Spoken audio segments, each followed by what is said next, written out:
트럼프 행정부에서 코로나19 백신 개발을 총괄하는 책임자가 다음 달 11일에는 백신 접종이 시작될 것이라고 밝혔습니다.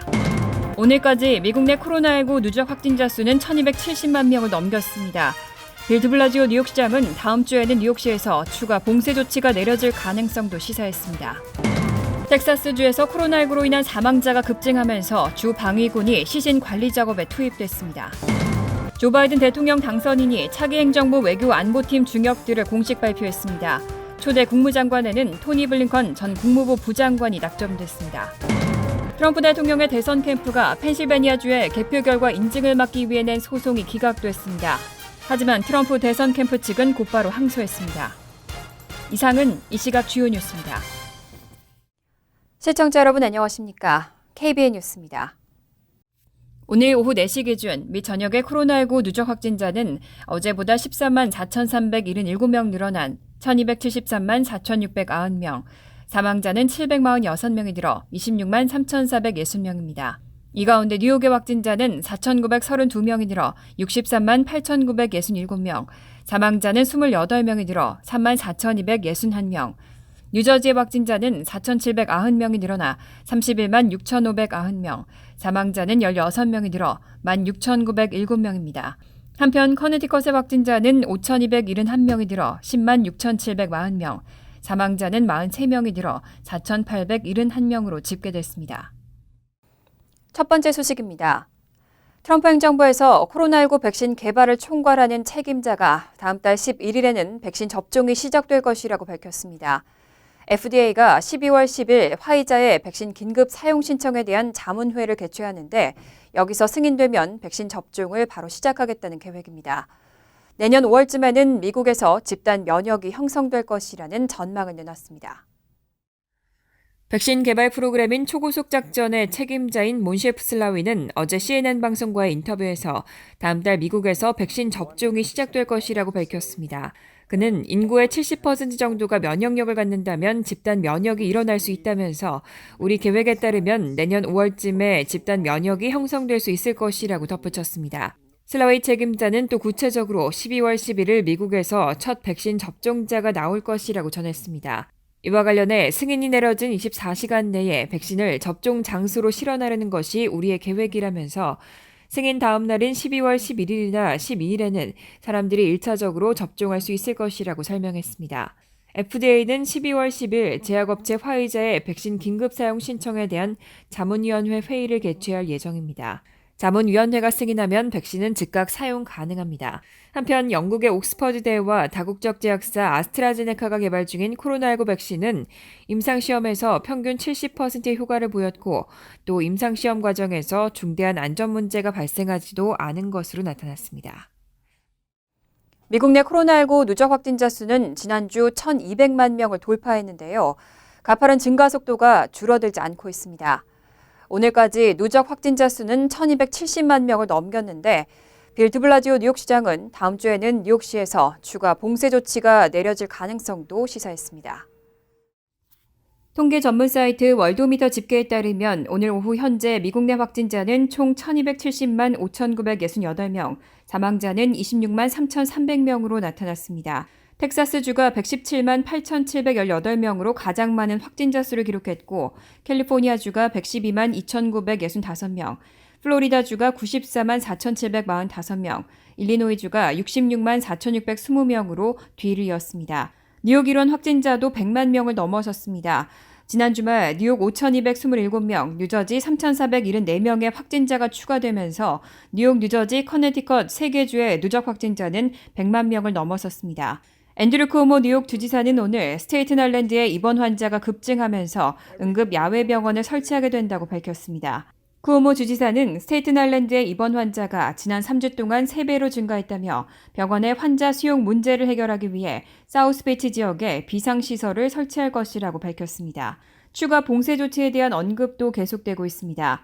오늘 빌 드블라지오 뉴욕시장은 다음 주가 되면 뉴욕시가 기준에 따라 오렌지 존이 될 가능성이 있다고 밝혔습니다.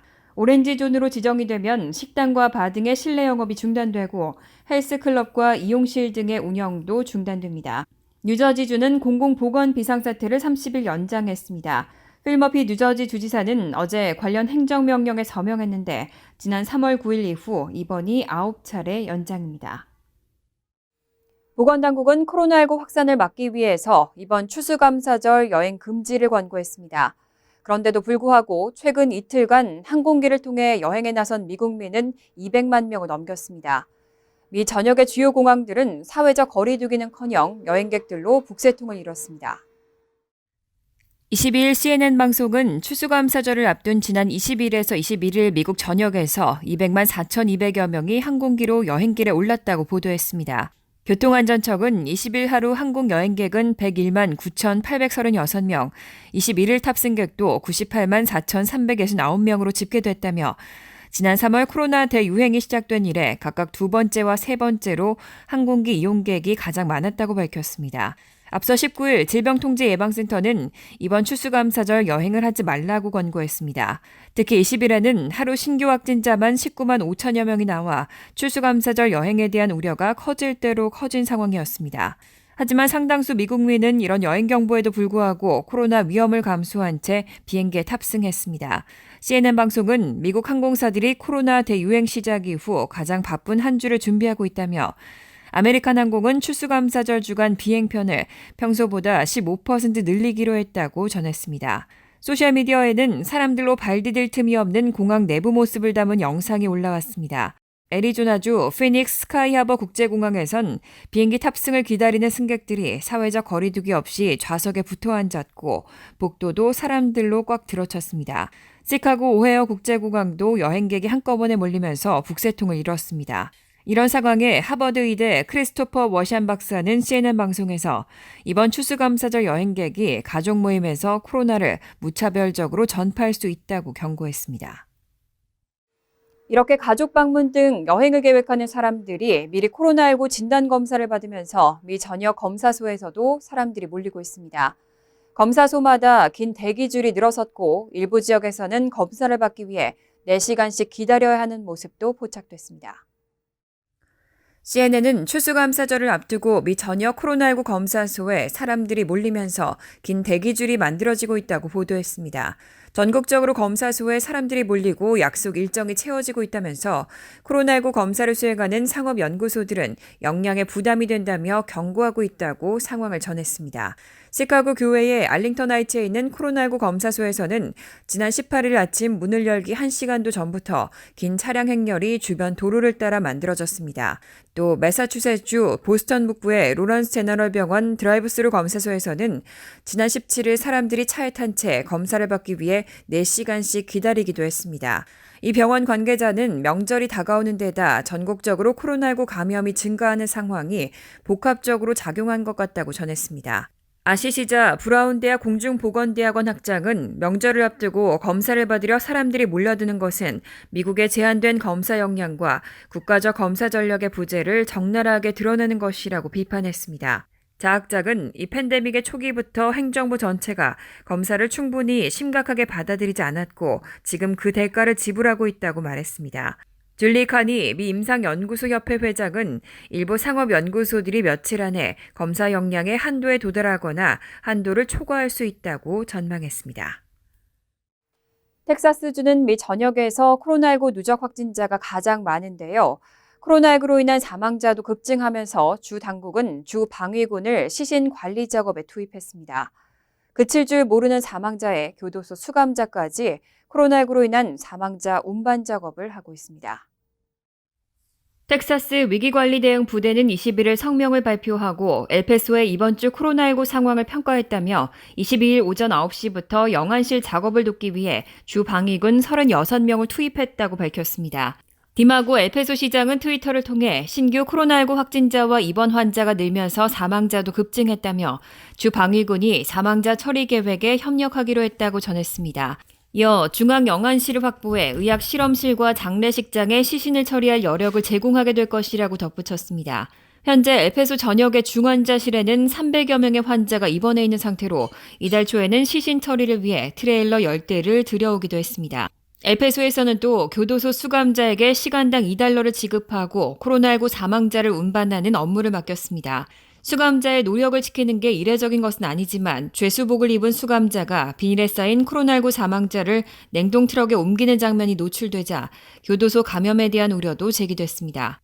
엘페소의 지난 한 주 평균 일일 신규 사망자는 22.4명으로 텍사스주에서 가장 많았고 이달 1일 8명에서 3배 가까이로 증가했습니다.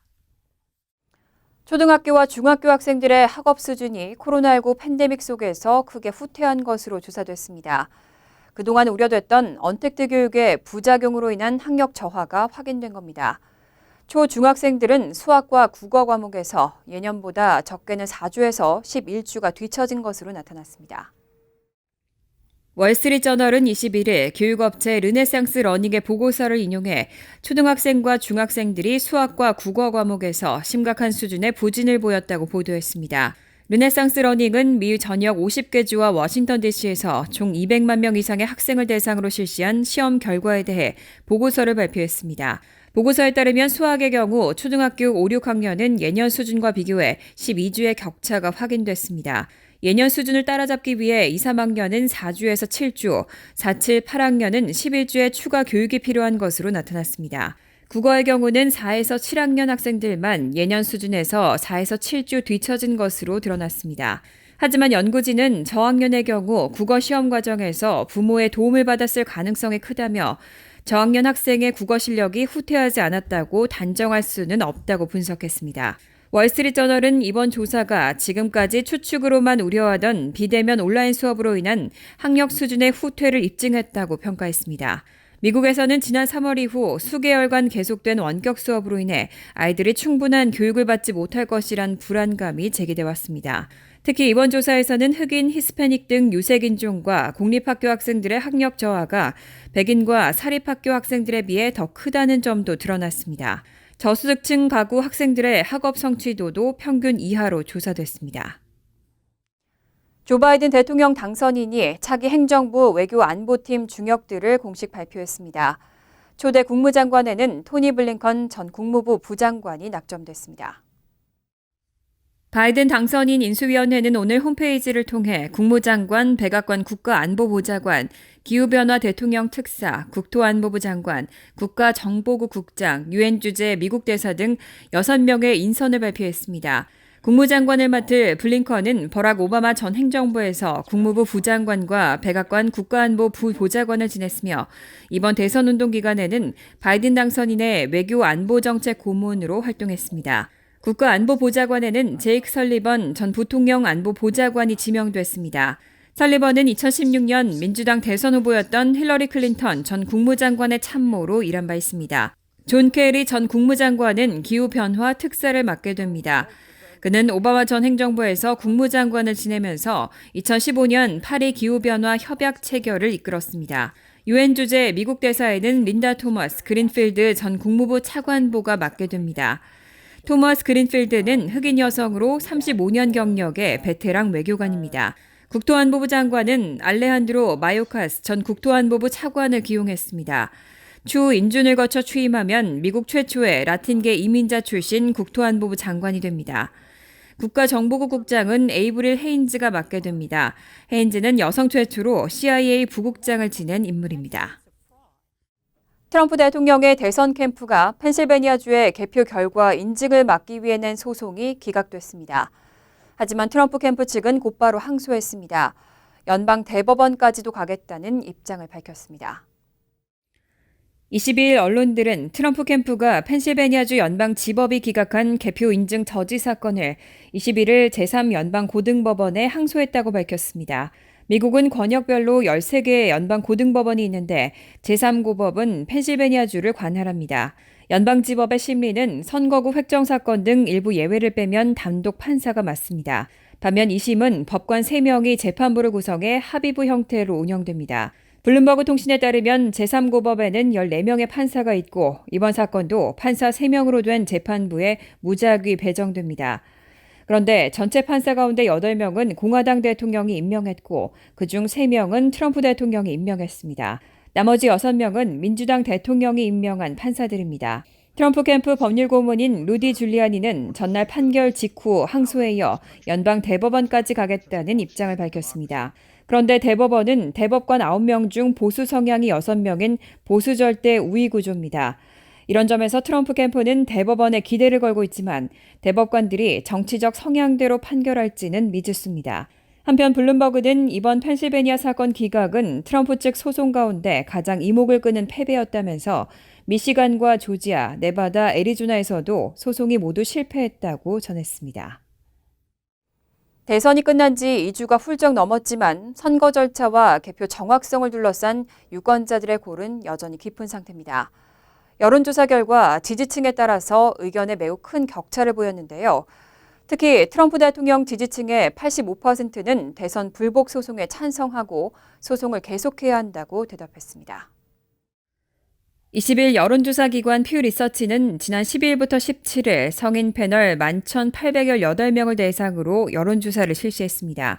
그 결과 응답자의 59%는 이번 선거가 잘 관리됐다는 반응을 보였습니다. 하지만 바이든 당선인에게 투표한 응답자 가운데는 무려 94%가 긍정 답변을 한 반면 트럼프 대통령을 찍은 응답자 중엔 선거가 잘 관리됐다는 답변이 21%에 불과했습니다. 투표가 정확하게 집계됐냐고 자신하느냐는 질문에는 바이든 지지층의 97%, 트럼프 지지층의 72%가 매우 혹은 다소 그렇다고 대답했습니다. 여기서도 역시 매우 자신한다는 응답률은 바이든 지지층 역에서는 82%인 반면 트럼프 지지층 역에서는 35%에 불과해 큰 격차를 보였습니다. 한편 소송전을 놓고는 의견이 확연히 갈렸습니다. 전체 응답자의 43%는 트럼프 캠프가 법적 이의 제기를 계속해야 한다고 대답했고 57%는 계속해선 안 된다고 반응했습니다. 지지층별로는 트럼프 지지층의 85%가 법적 이의 제기를 계속해야 한다고 했고 바이든 지지층의 경우는 96%가 소송을 멈춰야 한다고 대답해 상반된 반응을 보였습니다.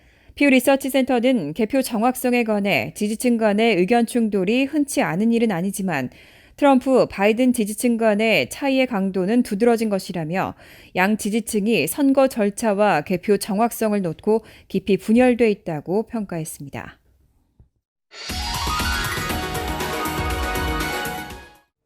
이어서 LA 지역 한인사회 소식입니다. 코로나19 확산세 억제를 위해서 캘리포니아주는 야간 통행 금지령을 발령했습니다. 그런데 일부 지역 사법당국은 이를 단속하진 않겠다고 밝혔습니다. 사실상 무용지물이라는 건데 주민들이 잘 따라줄지가 관건입니다. 홍지은 기자가 보도합니다. 내일부터 한 달간 캘리포니아주 봉쇄 1단계에 해당하는 모든 카운티에서 야간 통행이 금지됩니다. 따라서 주민들은 밤 10시부터 다음날 새벽 5시까지 필수적인 이동 외엔 밖으로 돌아다닐 수 없습니다. 하지만 일부 지역 사법당국은 통행금지 위반자에 대한 단속을 하지 않겠다고 발표해 코로나19 억제에 효과가 있을지는 미지수입니다. 이미 LA와 오렌지, 엘도라도, 세크라멘토, 프레즈노, 그리고 플레이서 카운티 등은 통행금지를 단속하지 않겠다고 밝혔습니다. I do get worried that our law enforcement is overburdened with what they're currently having to deal with, and then giving them the ability to possibly, enforce it. That could be problematic. 그렇다면 자발적 협조가 필수인데 주민들이 통행금지에 얼마나 적극적으로 협조할지도 의문입니다. 팬데믹 장기화로 모두가 지칠 대로 지친 상황에서 자발적 협조에만 의존하기엔 한계가 있다는 지적입니다. There's no reason for a 10 p.m. curfew. It's stupid. I mean, there's less people doing stuff at night than there is in the day anyway. We like our freedom, and we're not going to listen to somebody tell us we can't go see grandma or we can't go see our brother or we can't go see our family or friends. It's not going to work. 앞서 개빈 뉴섬 주지사는 바이러스 확산을 부추기는 이동을 비롯해 술집과 식당에서의 야간 모임을 제한하는 것이 이번 조치의 목표라고 강조했습니다. 이미 통행 금지령을 발령한 일부 국가에선 바이러스 억제 효과가 있는 것으로 확인됐지만 캘리포니아주도 확산세를 잠재우기 위해서 보다 더 강력한 조치가 필요하지 않냐는 지적도 나오고 있습니다.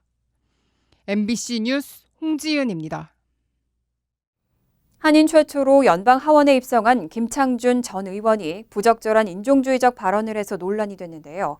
한인단체가 김 전 의원의 발언을 규탄하고 강력한 유감을 나타냈습니다. 미주 한인정치연합 카파는 지난 5일 김창준 전 의원의 한국 매체와 가진 인터뷰에서 앤디 김 뉴저지 3지구 연방하원 의원과 메릴린 스틱랜드 워싱턴 10지구 연방하원 의원에 대해 부적절한 인종주의적 발언을 했다면서 이를 강력하게 비판한다고 밝혔습니다.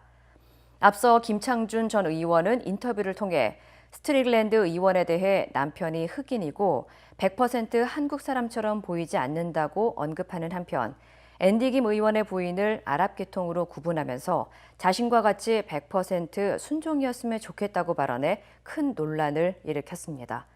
이어 카파 측은 김창준 전 의원의 발언은 시대착오적이자 부적절한 발언이라며 앤디 김 의원과 스트릭랜드 의원에게 직접 사과하기를 촉구했습니다. 간추린 소식입니다. 뉴욕타임즈는 21일 올해 들어 뉴욕 지하철에서 발생한 강도 건수는 514건으로 지난해 같은 기간 455건에 비해 13% 늘었다고 보도했습니다.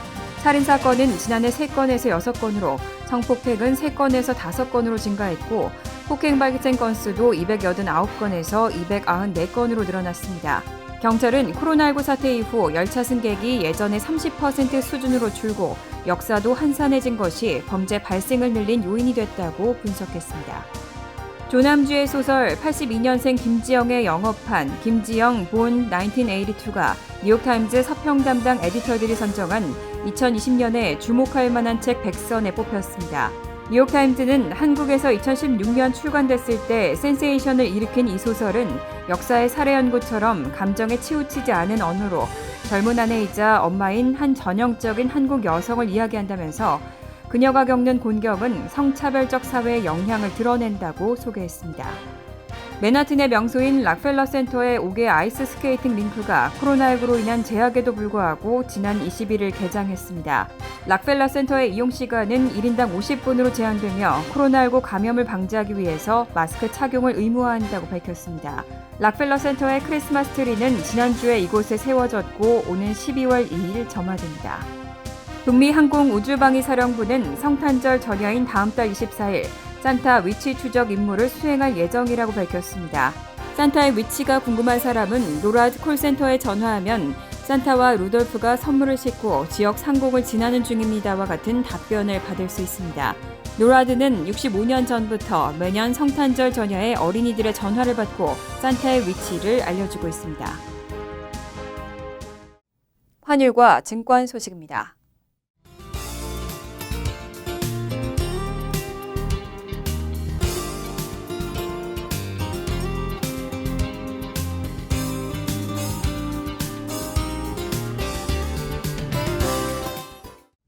이어서 날씨입니다. 화요일은 대체로 화창하겠습니다. 낮 최고 기온은 48도, 섭씨 9도, 밤 최저 기온은 39도, 섭씨 4도로 예상됩니다. 수요일은 구름이 많겠고 저녁부터는 비가 내리기 시작하겠습니다. 목요일도 오전까지는 비가 오겠고 오후에는 가끔 천둥 번개와 함께 소나기 오는 곳도 있겠습니다.